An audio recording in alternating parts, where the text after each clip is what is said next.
Meena ரோகிணியை follow பண்ணிகிட்டே போகிறாங்க. ரோகிணி ஒரு வீட்டுக்குள்ளே போகிறாங்க. அந்த வீட்டில் கிறிஸும் ரோகிணியோட அம்மாவும் இருக்காங்க.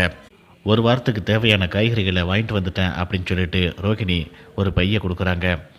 கிறிஸ்கிட்ட ரோகிணி சொல்கிறாங்க, ஸ்கூலுக்கு போயிட்டு பத்திரமா வரணும், வேறு எங்கேயும் வெளியில் போயிடக்கூடாது அப்படின்னு சொல்லிட்டு அட்வைஸ் பண்ணிகிட்ருக்காங்க. ரோகிணி அம்மா ரோகிணியை பார்த்து சொல்கிறாங்க, கிறிஸை பற்றின உண்மைகளை ஏன் வெளியே சொல்ல மாட்டேங்கிற? அவனை பற்றின உண்மைகளை எப்போ வெளியே சொல்ல போகிற? அவன் நீ பெற்ற புள்ள தானே அப்படின்னு சொல்லி கேட்குறாங்க.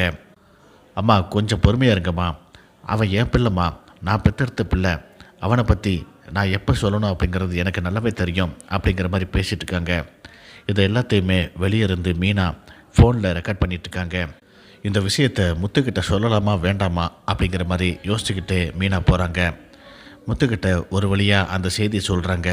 2 பேரும் சேர்ந்து வீட்டுக்கு போகிறாங்க. வீட்டில் போயிட்டு அண்ணாமலைக்கிட்ட அந்த வீடியோவை போட்டு காட்டுறாங்க. அண்ணாமலை இதை பார்த்துட்டு பயங்கர கோபத்தோடு அந்த வீடியோவை கொண்டு போயிட்டு விஜயாவுக்கு போட்டு காட்டுறாங்க. விஜய் இதை பார்த்துட்டு அதிர்ச்சியாக நிற்கிறாங்க. ரோகிணி ரோகிணி அப்படின்னு சொல்லி கத்துறாங்க. ரோகிணி வராங்க.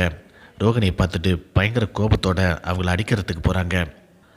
அண்ணாமலை விஜயாவை தடுத்து நிப்பாட்டுறாரு. உன்னை நல்லவ அப்படின்னு நினச்சி இவ்வளோ நாள் உனக்கு நான் சப்போர்ட் பண்ணிகிட்டு இருந்தேனேடி, என் முகத்தில் கரியை பூசிட்டியே, நீ நல்லா இருப்பியா? இன்னமும் இந்த வீட்டில் ஒரு நிமிஷம் இருக்கக்கூடாது, வீட்டை விட்டு வெளியே போடி அப்படின்னு சொல்லிட்டு ரோகிணியை விஜயா வீட்டை விட்டு வெளியே அனுப்புகிறாங்க.